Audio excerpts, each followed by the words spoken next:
소리처럼 더 높이 올라가는 믿음의 사람이 되기를 소망하고요. 오늘 읽은 본문의 말씀을 통해서 제목은 자신을 깨우는 은혜예요. 근데 자신을 깨우는데 자신 속에 뭐가 있느냐? 작은 거인 비전이 있습니다. 그런 비전을 깨우면은 하나님을 기쁘게 하는, 하나님을 영원롭게 하는 하나님의 사람이 될 줄로 믿습니다. 우리 비차은혜 나누기 전에 우리 앞에 뒤에 옆에 분과 인사하실 때 주 안에서 사랑합니다, 축복합니다, 인사합니다. 주 안에서 사랑합니다, 예, 축복합니다, 예, 반갑습니다. 예, 오늘 이제 자신을 깨우는 은혜라고 하는 제목인데 이걸 이제 다른 말로 표현하면은 당신의 비전은 무엇입니까? 이렇게 바꿔 말할 수 있을 것 같아요. 자, 꿈, 비전, 또 그런 걸 얘기하면은 이렇게 반응하실 분이 있을 것만 같아요. 목사님, 비전이라고 하는 것 저와 상관이 없어요. 또 혹 이렇게 말씀하시는 분도 있을 것 같아요. 목사님, 나 살 만큼 살았어요.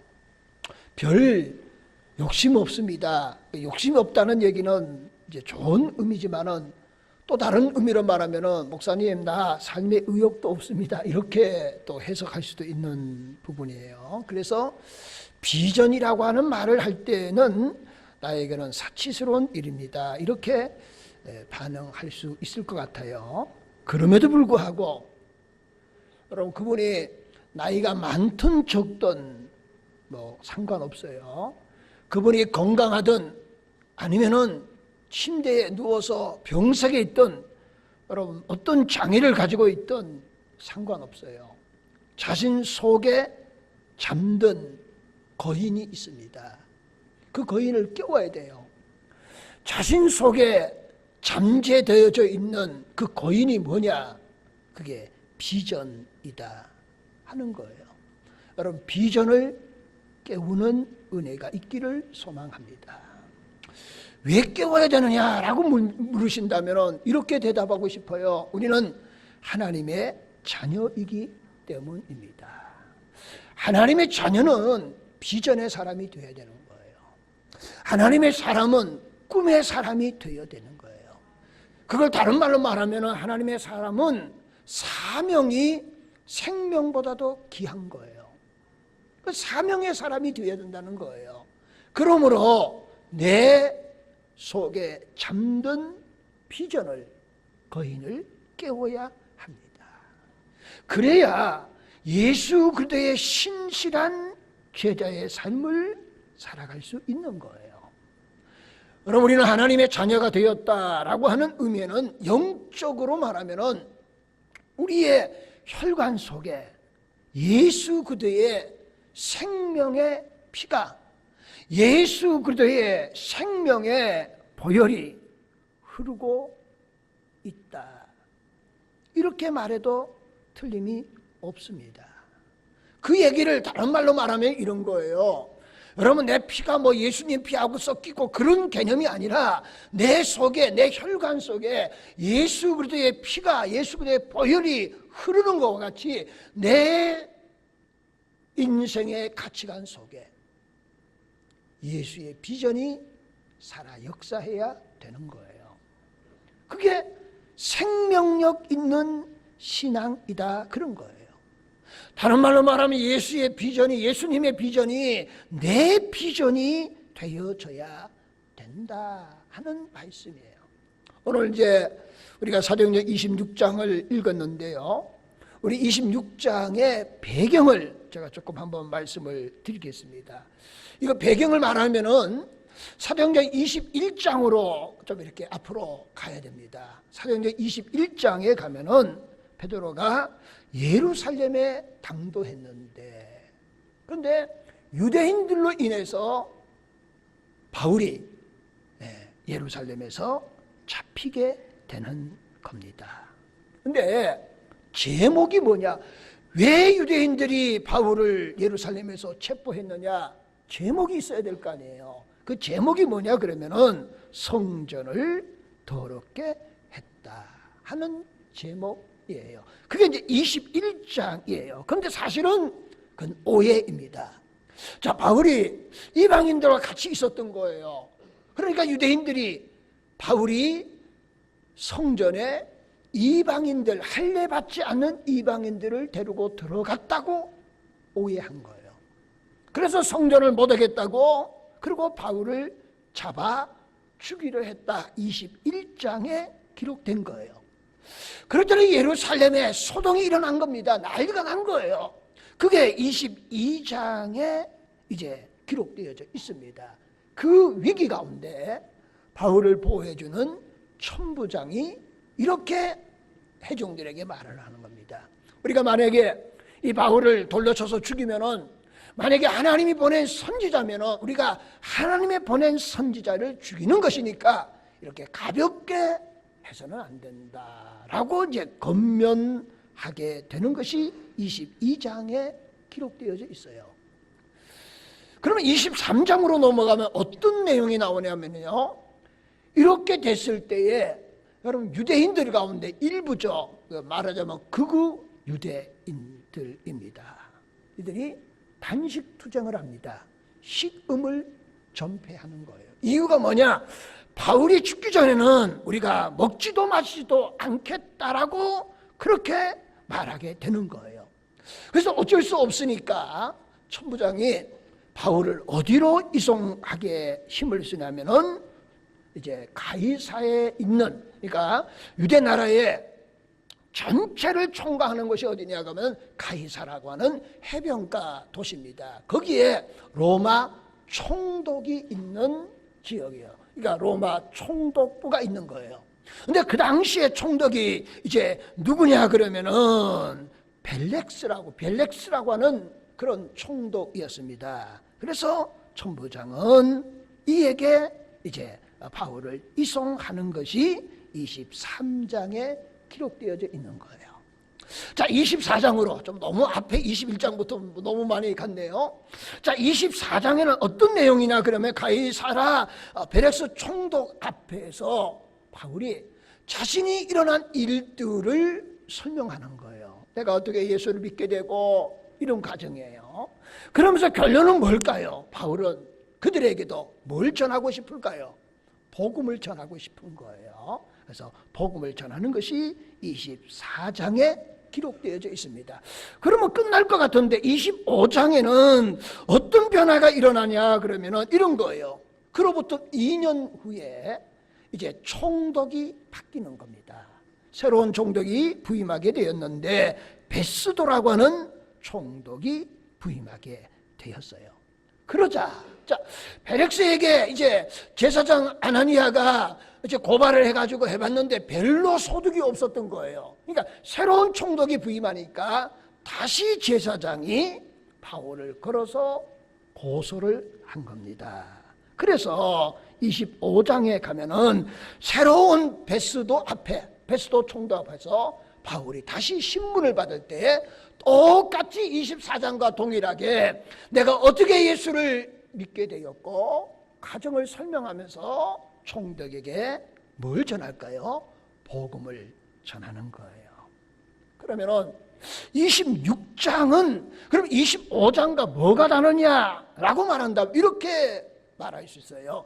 예루살렘 지역을 이제 담당하는 분봉왕이라고 그래요.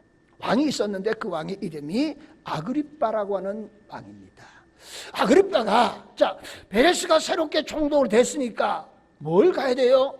문안을 가야 될 거 아니에요. 인사를 가기 위해서, 문안 가기 위해서 아그리빠가 가이사라 총독부로 가는 겁니다. 그러니까 이제 베스도 앞에 가게 된 겁니다. 그때 이제 시점이 잘 맞은 거죠. 그러니까 로마 총독 이제 베스도와 그다음에 분부왕 아그리빠와 그리고는 로마 지도자들 그다음에 유대 종교 지도자들 다 모이게 된 거예요. 그때 다시 한번 바울을 신문하는 것이 오늘 본문 26장의 말씀입니다.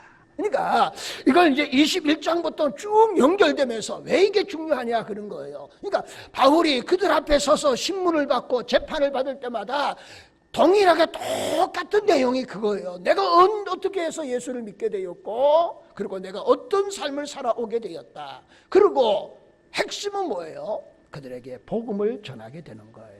근데 이제 여러분 이제 오늘 26장을 다 읽어야 되는데 중간에 보면은요 이런 내용이 나옵니까? 이제 베스도가 너가 나를 예수 믿게 전도하느냐? 막 이렇게 말하는 거예요. 그러니까 바울은 뭐 내가 어떻게 다메섹에서 부활의 주님을 만났느냐? 그것도 중요하지만은 그들에게 복음을 전하고 싶은 뜨거운 열정이 있었다는 거예요. 그러면 바울이 자 이제 26장으로 왔으니까 이제 베렉스 앞에서 베스도 앞에서 이제 아글바 왕 앞에서 말하면서 두 가지 핵심 내용을 말합니다. 첫 번째는 내가 어떻게 회심했는가 하는 문제죠. 그다음에 두 번째는 그 부활의 주님이 자기에게 위임한 일이 있다는 거예요. 그러니까 회심과 위임을 설명하는 겁니다. 이걸 이렇게 말하고 싶어요. 자, 바울은 다메섹 도상에서 부활의 주님을 만난 거예요.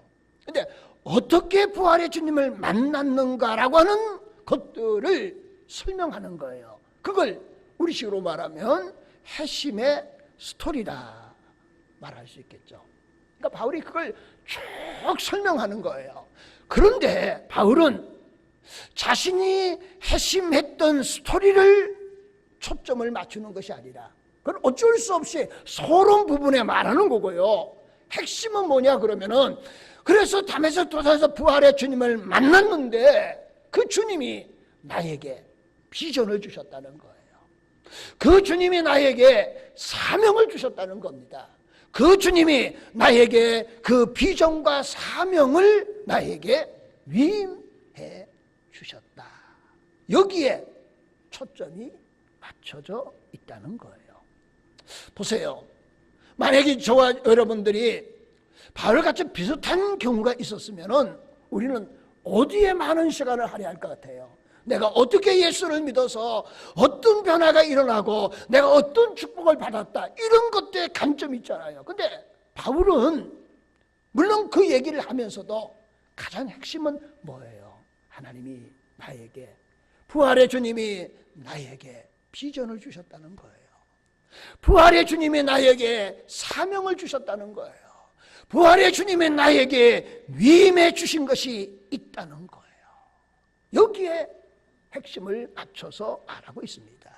여러분 오늘 다 읽지 않았지만은요 26장 16절 18절까지예요. 그러니까 그 앞절 말씀이죠. 제가 한번 읽어보겠습니다. 일어나 너희 발로 서라. 내가 내게 나타난 것은 곧 내가 나를 본 일과 장차 내가 내게 나타날 일에 너로 종과 증인을 삼으려 함이니. 자, 종과 증인을 삼으려고 다메섹 도상에서 부활의 주님이 나에게 나타나셨다는 거예요. 자, 이렇게 말합니다. 사마리아 하면이 이스라엘과 이방인들에서 내가 너를 구원하여 그들에게 보내어 그 눈을 뜨게 하여 어둠에서 빛으로 사탄의 건세에서 하나님께로 돌아오게 하고 죄사함과 나를 믿어 거룩하게 된 무리 가운데 기업을 얻게 하리라. 자, 이 화면을 조금 그냥 움직이지 말고 가만히 한번 더 보실래요? 자, 그렇습니다. 자, 예수님께서 왜 다메섹 도상에서 핍박자 바울을 만나 주셨을까 하는 거예요. 그 목적이 무엇일까 하는 거예요. 종과 증인을 삼으려는 목적이었다. 그런 거예요. 자, 그러면은 여기 이제 지금 나온 말씀이 되겠는데요. 이제 끝부분에 17절, 18절 말씀이에요. 자, 그 눈을 뜨게 하여 이 사명을 주셨다는 거예요.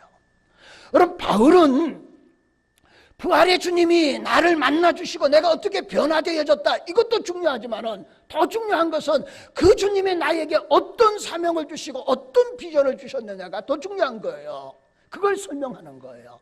아직도 하나님을 알지 못하는 사람, 아직도 예수를 알지 못하는 사람에게 복음을 전하여서 그들의 영적 눈이 뭐 하기를 원하는 거예요?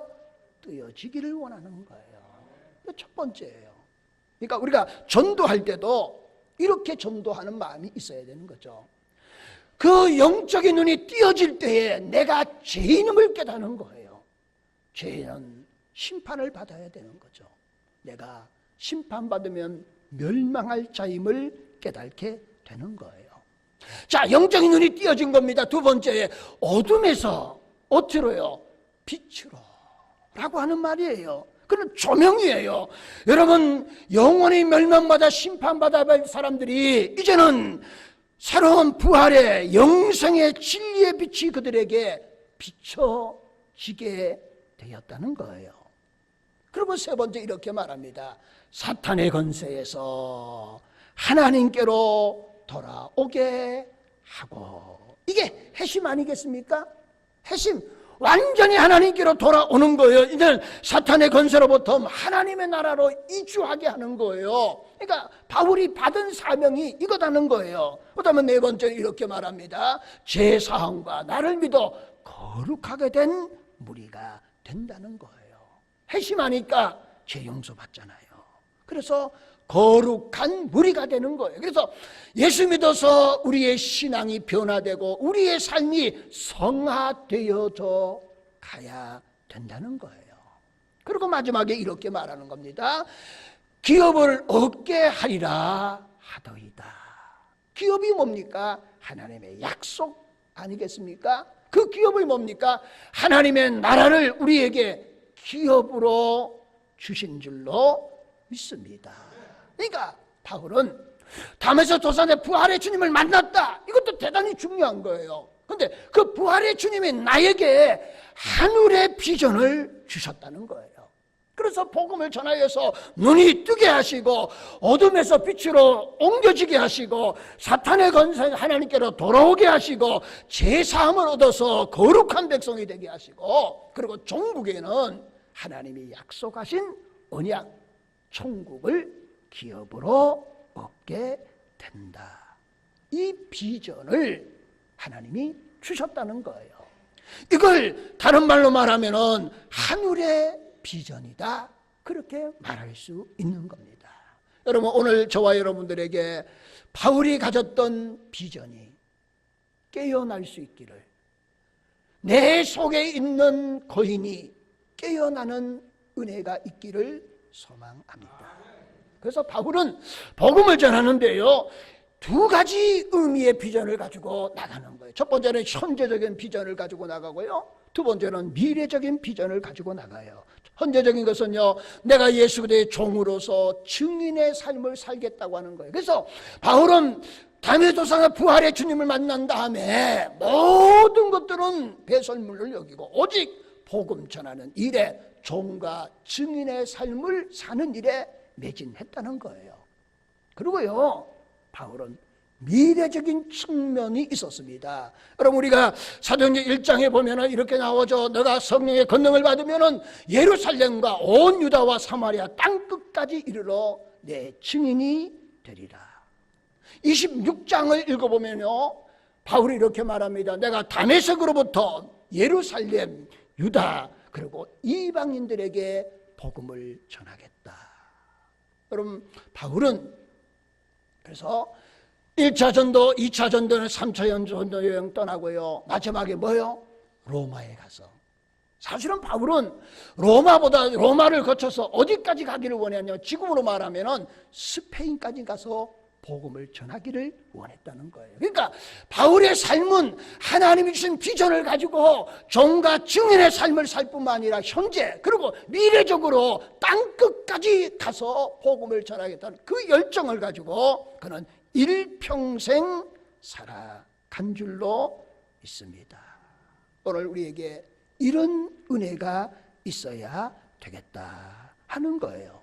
그래서 오늘 이제 26장 21절 23절 말씀 보면 이렇게 말합니다. 조금 내용이 길지만 유대인들이 성전에서 나를 잡아 죽이려 하였으나 하나님의 도우심을 받아 내가 오늘까지 서서 높고 낮은 사람 앞에서 증언하는 것은 선지자들과 모세가 반드시 되리라고 말한 것밖에 없으니 곧 그리스도가 고난을 받으신 것과 죽은 자 가운데서 먼저 살아나사 이스라엘과 이방들에게 빛을 전하시리라 함이 니다. 여러분, 우리도 이런 복음의 증인의 삶을 살아가는 은혜가 있기를 소망합니다. 제가 오늘 서론을 길게 얘기했는데요, 여러분 좀 이제 본문의 배경까지 설명했어요. 그러나 이제 본론은 짧게 하겠습니다. 첫 번째는 뭐냐 그러면 하늘의 비전이었다 하는 거예요. 여러분, 바울은 다메섹 도상에서 하늘의 비전을 받은 거예요. 그 하늘의 비전을 쉽게 말하면 이런 겁니다. 복음을 전하는 사명입니다. 내가 남은 여생 사는 동안에 생명을 살리는 이 복음을 전하는 사명을 감당하겠다. 그게 하늘의 비전입니다. 여러분, 이런 비전이 있기를 소망합니다. 이렇게 말하면은 이렇게 질문하실 분도 있어요. 바울은 다메섹 도상에서 강력한 빛의 부르심을 받잖아요. 하늘로부터 소리가 나는 겁니다. 사울아 사울아 왜 나를 핍박하느냐, 누구십니까? 너가 핍박하는 나사렛 예수다. 만왕의 왕 앞에 바울이 꼬꾸러지는 거예요. 눈이 어두워지고 다시 밝아지는 그런 강력한 특별한 방법으로 하나님은 바울에게 비전을 주셨잖아요. 근데 나에게는 그런 거 없어요 목사님, 이렇게 말할 수 있을 것 같아요. 근데 여러분, 우리에게는 기록된 성경 말씀을 통해서 우리에게 비전을 주시는 줄로 믿습니다. 여러분, 하나님 말씀의 성경 안에서 우리에게 주시는 하나님의 비전, 그 비전을 부여잡고 기도하며 그리고 비전의 사람들이 될 수 있기를 소망합니다. 성경에는 내가 세상에서 어떤 인물이 되겠는가라고 하는 비전이 아니에요. 내가 세상적으로 성공할 것인가, 출세하실 것인가, 구약적인 개념의 복의 개념이 결코 아니라는 거예요. 그게 잠언서 29장 18절에도 우리에게 말하고 있는 거예요. 여러분, 구약의 복과 신약의 복의 개념은 다른 거예요. 여러분, 신약의 복의 개념 가운데 신약의 대표적인 복이 8가지 복이 있잖아요. 마태복음 5장에 가면 8복이 있는 거예요. 여러분, 구약과 전혀 다른 겁니다. 심령이 가난한 자는 복이 있나니. 여러분, 구약에는 가난한 사람이 복이 있는 사람이 아니었어요. 그런데 신약에는 주님을 위해서 하나님의 앞에서 내 부족을 깨닫고 하나님의 긍휼과 은혜를 구하는 가난한 마음이 있는 자는 복이 있나니. 여러분, 그게 신약이 주시는 복의 개념에 바뀐 8가지 복인 줄로 믿습니다. 그걸 다른 말로 말하면 하늘의 비전, 하나님이 주신 비전인 줄로 믿습니다. 그래서 우리는 날마다 내 순간마다 내 삶의 현장에서 주님이라면 어떻게 하셨을 것인가, 이 일 가운데 하나님의 뜻은 어디에 있을 것인가에 여러분 집중하고 말씀을 근거해서 기도하며 하나님의 인도함을 받는 우리가 될 수 있기를 소망합니다. 그런데 말입니다, 많은 사람들이 그렇게 하지 않는 거예요. 형식적으로 하나님의 뜻을 묻기도 합니다. 형식적으로 하나님께 기도하기도 합니다. 그러고는 응답받았다고 행동으로 뛰어들어 갑니다. 내 일을 합리화시키기 위해서 하나님의 말씀인 성경 구절을 거기에다가 덧붙여 놓습니다. 그리고 이것이 하나님의 뜻이라고, 하나님의 응답이라고 쉽게 얘기하는 거예요. 이렇게 되면 얼마나 위험한 신앙의 자세인가를 우리는 알아야 되는 줄로 믿습니다. 사랑하는 성도 여러분, 하나님 말씀을 근거해서 정말 하나님 앞에 진지하게 기도로 여쭈어 보시기를 바랍니다. 내 생각이 아니라 하나님의 생각을 말합니다. 내 뜻이 아니라 하나님의 뜻을 물어야 되는 거예요. 나의 아젠다가 아니라 하나님의 아젠다가 무엇인가를 여러분 물어봐야 합니다. 그리고 하늘의 비전을 가져야 되는 거예요. 여러분, 저는 이렇게 말하고 싶어요. 신앙생활을 오래 했는데 왜 변화가 없을까? 라고 묻는다면 아직까지도 하늘의 비전을 가지지 않았기 때문이에요. 세상의 비전이에요. 자신의 부, 영광, 성공, 명예 이런 것, 거기에 내 비전이 있고 거기에 내 삶의 전부가 있으니까 변하지 않는 거예요. 그러나 하늘의 비전을 가진 사람은요, 쉽게 말할 수 있어요. 먹든지 마시든지 무엇을 하든지 하나님의 영광을 위해서 합니다. 그 삶의 꿈은, 그 삶의 비전은 하나님의 영광이에요. 하나님이 영광 된다고 하다면 내 모든 것들을 다 내려놓을 수 있는 사람이 되는 거예요. 그래야 변화된 신실한 그리스도인이 되는 겁니다. 그런데 저와 여러분들은 그러지 못한 것들을 우리는 뉘우치고 회개해야 할 것입니다. 제가 나폴레옹에 대한 그런 이제 평을 쓴 글을 읽어봤습니다. 근데 거기에 이렇게 그분이 썼더라고요. 나폴레옹이 유럽을 정복하기 위해서 전쟁을 한 거예요. 나폴레옹이 말한 여러 가지 내용이 있는데 그 가운데 프랑스 국민에게 이렇게 말합니다. 우리가 유럽을 정복함으로 프랑스의 명예를 드높이자. 그 말에 프랑스의 젊은 사람들의 피가 끓기 시작하는 거예요. 그러고는 전쟁을 치르기를 시작하는 거예요. 아마 나폴레옹이 처음 시작할 때는 프랑스의 명예를 드높이자 하는 마음이 있었을 거예요. 그런데 금방 자기의 욕망으로 바뀌어버린 거예요. 자기의 이름을 드높이는 허영, 그래야 내가 세계를 정복한 사람이 아니겠나, 이런 허영 때문에 수많은 젊은 사람들이 그 전쟁에서 죽어갔다는 거예요. 여러분, 우리도 하나님의 영광을 드러낸다고 구원은 하지만은 실질적으로 내 속에는 여러 가지 계산과 인간적인 세속적인 죄성을 가지고 있지는 아니한가 하는 거예요. 여러분, 바로 없기는 저와 여러분들이 하나님의 영광을 위한 비전이 있기를 예수님의 이름으로 축원합니다. 하늘의 영광을 드러내고 하나님의 영광을 드러내는 사람이 되어야 된다. 여러분, 그걸 조금 더 구체적으로 말한다면요, 여러분, 성경에는 우리에게 주시는 사명을 세 가지로 요약할 수 있어요. 제가 간단하게 그 중요하지만은 설명을 못 드리니까요. 여러분, 창세기 1장 이하에 보면은 하나님이 우리를 하나님의 형상대로 창조하시고 이렇게 말합니다. 땅을 다스리고 정복하고 그렇게 하라는 거예요. 그래서 땅을 다스리라고 하는 문화 명령을 우리에게 주셨습니다. 그래서 이 땅에 그리스도의 문화를 일으키는 은혜가 있기를 축원합니다. 여러분, 지금 이제 장애인 올림픽이 평창에 있잖아요. 여러분, 지난번에 평창 올림픽 개막식, 폐막식 할 때에 여러분 그 아름다운 장면을 보셨죠? 근데 저는 개막식, 폐막식을 보는 순간에 목회자여서 그런지 몰라도 너무나 실망스러웠어요. 정말 가슴이 막 찢어질 정도로 가슴이 멎더라고요. 여러분, 개막식, 폐막식을 보세요. 그리차의 눈으로 보면 내가 너무 좀 한쪽으로 치우쳤는지 몰라도 용서하시고, 저는 그렇게 봤다는 거예요. 거기에 얼마나 미신적인 요소가 얼마나 많았어요. 기독교적인 문화가 거기에 없었다고요. 전부 다 사마니적인 요소들이 거기에 형상으로 나타날 때에 목회자 입장에서 너무 가슴이 아픈 거예요. 그러잖아요. 아직도 여러분, 기독교 문화가 가야 할 곳은 많은 것 같아요. 여러분, 우리 성도들 가운데 그냥 새해가 되면은 이렇게 띠에 맞춰서 무술년, 뭔년 하잖아요. 그거 하지 마세요. 그 불교 문화에서 나온 거예요. 여러분, 띠가 뭐냐? 저는 혁띠 아니면 예수띠밖에 없어요. 네. 여러분, 그거 다 불교에서 나온 게 기독교 문화가 아니에요. 우리에게 주신 다스리라고 하는 문화적인 명령이 우리에게 있는 줄로 믿습니다.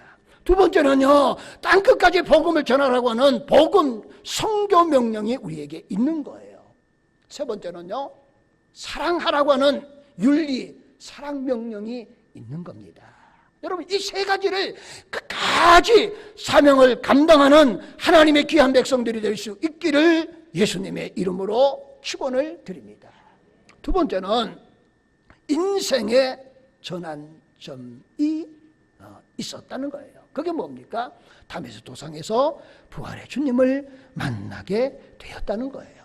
보세요. 바울의 옛 이름이 사울이에요. 사울은 예수님이 어떤 분이냐 생각하면 이렇게 생각한 겁니다. 예수는 나사렛 이단의 개수라고 사울은 본 거예요. 예수님을 어떻게 봤느냐 그러면은 예수는 신성 모독자로 그는 정죄했습니다. 그래서 스데반이 순교할 때에 증인을 선 거예요. 그리고 그 열정이 얼마나 뜨거웠으면은 다메섹 가서 예수 믿는 사람을 잡아서 죽이겠다고 지금 살기 등등해서 가는 그런 사울의 모습을 보게 됩니다. 그런데 다베스 도상에서 부활의 주님을 만나는 거예요. 하늘의 음성을 듣게 되는 겁니다. 만왕의 왕이신 예수들을 발견하게 됩니다. 그리고 그 인생이 변화되기를 시작합니다. 그렇다고 한다면 오늘 저와 여러분의 개인적으로 우리는 과연 어떻습니까? 예수를 만나서 예수를 믿어서 우리의 인생이 얼마큼 바뀌어져 있습니까? 예수를 믿음으로 예수를 만남으로 통해서 내 인생의 전환점을 진정으로 경험했습니까? 그냥 뭐 누구를 만나는 것처럼 그냥 종교적인 행위로 그냥 스쳐 지나가고 끝나버렸습니까? 예수를 만나고 예수를 믿는 순간에 지금까지 살아온 내 삶의 송두리째 바꿀 만한 그런 변화가 일어났습니까? 그렇게 묻고 싶은 거예요. 여러분, 우리의 삶과 신앙에 새로운 각성이 있기를 소망합니다. 새로운 변화를 시도하는 저와 여러분이 될 수 있기를 소망합니다. 우리가 신앙의 새로운 시도 가운데 우리를 방해하는 여러 가지 요소 가운데 저는 이렇게 선포하고 싶어요. 여러분, 우리의 마음에 다가와서 속삭이는 마귀의 소리를 여러분 대적할 수 있기를 축원합니다. 너 그만큼 했으니까 됐어. 뭐 그 정도면 돼. 이런 것 떠나서 여러분들, 내가 신앙에 나태하고 됐는데 근데 내 나태에 대해서 심각성을 깨닫지 못하는 거예요. 그냥 주저앉는 거예요. 다시 일어나서 열심히 하고 싶은데도 일어날 때마다 시험 들게 하고 일어날 때마다 다시 앉게 하는 마귀의 속삭임에 여러분, 우리의 신앙이 안일과 나태와 착각과 교만에서 일어나고 깨어지는 하나님의 놀라운 역사가 있기를 소망합니다. 바울이 부활의 주님을 만남으로 통해서 인생의 대전환점이 있었던 것처럼 우리에게도 뚜렷한 비전을 따라서 살아가는 은혜가 있기를 소망합니다. 우리 마음속에 잠든 거인이 있어요. 그게 비전이에요. 하나님이 주신 사명입니다. 사명을 깨우면은 인생은 변화되는 거예요. 사명이 불타면은 우리의 인생은 새롭게 변화될 줄로 믿습니다. 여러분, 우리는 비전을 따라서 살아가는 새로운 전환점이 있기를, 하나님의 영광을 위해서 살아가는 저와 여러분이 될 수 있기를 예수님의 이름으로 축원합니다. 마지막으로 세 번째는 목숨 건 비전이 있어야 되겠다는 거예요. 여러분, 바울에게 있어서는 일사각오의 마음이 있었다는 거예요.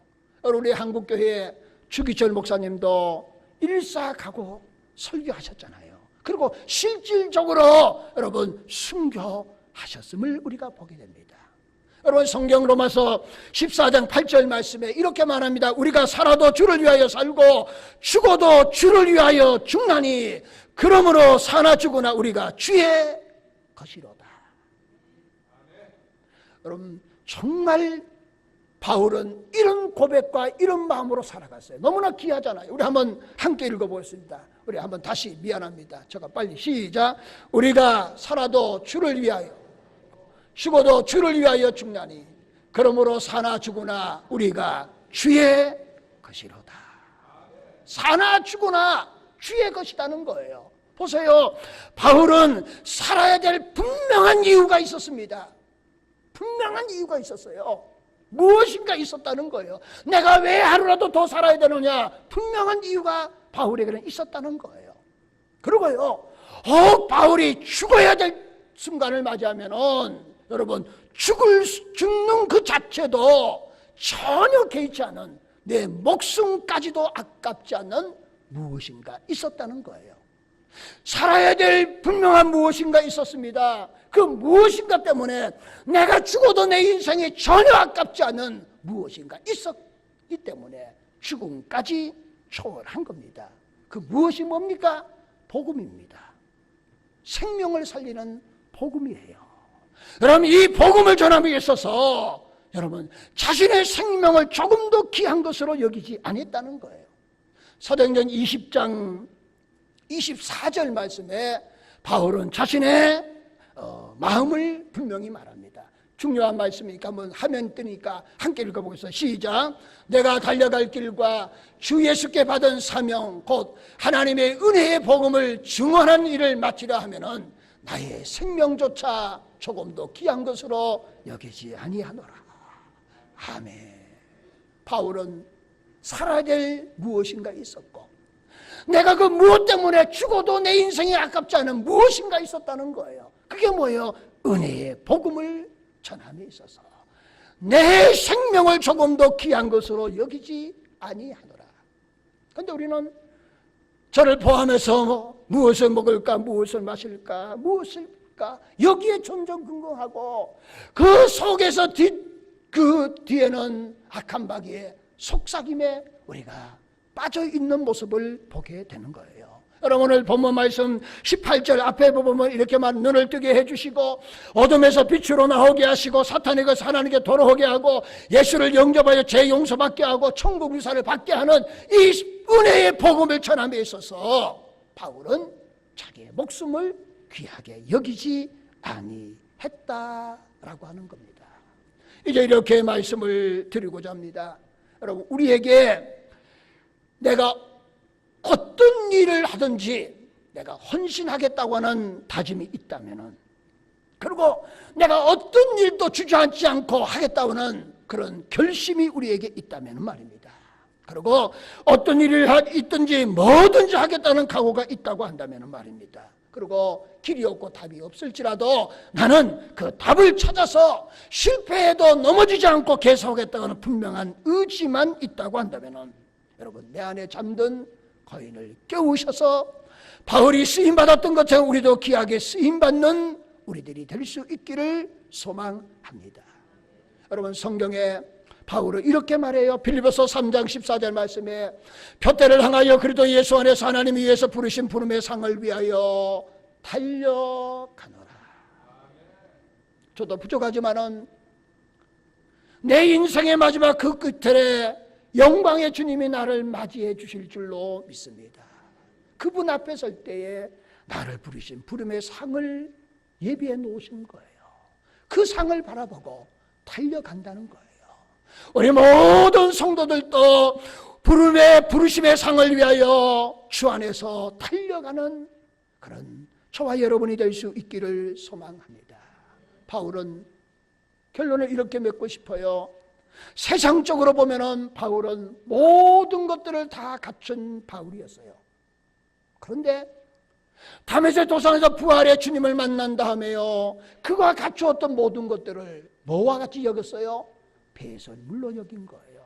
그리고 새로운 하늘나라의 비전을 가지고 핍박과 고난과 목숨의 위험이 와도 굴하지 않고 그 사명의 길을 걸어간 줄로 믿습니다. 그런데 우리는 반대의 삶을 살려고 노력하지 않고 있나요? 정말 하나님의 신실한 믿음의 삶을 살다가 세상에 바울이 배설물로 여겼던 그것이 내 인생의 비전으로 생각하고 살아가는 이 어리석음 속속에 여러분, 마귀의 속삭임이 있는 거예요. 세상은 그렇게 살아가는 거야. 적당하게 살아가야지. 너만 뭐 그러냐. 목회자는 저에게도 오늘 나에게 하시는 말씀이 아니겠습니까? 너 뭐 특별하다고 그러냐. 그냥 대충 해. 이렇게 말할 수 있는 거예요. 그러나 다시 한번 바울의 인생의 삶을 돌이켜봅시다. 모든 것을 갖췄는데 예수 그리스도를 만남으로 배설물로 여기고 그 은혜의 복음을 전하는 비전과 사명을 위해서 자신의 생명을 아끼지 않으며 어떤 일 앞에서 굴복하지 않은 그 삶이 오늘 우리가 살아가야 될 신앙의 모델인 줄로 믿습니다. 이런 저와 여러분이 다 될 수 있기를 예수님의 이름으로 축원드립니다. 기도하시겠습니다. 하나님 감사합니다. 세상의 모든 것들은 언젠가는 배설물처럼 사라질 것입니다. 그러나 하늘의 것들은 영원함을 깨닫게 하시고 바울처럼 하나님 이 영원한 것에 목숨을 걸고 나아가는 참된 믿음의 사람들 되게 하여 주시옵소서. 우리의 가슴 속에 하늘의 비전으로 충만하게 하여 주시옵소서. 그리고 사명에 따라 살아가는, 그리고 내 속에 거인을 깨워서 성령 안에서 하나님의 영광을 드러내는 귀한 백성 되게 하여 주옵소서. 예수님의 이름으로 기도하옵나이다. 아멘.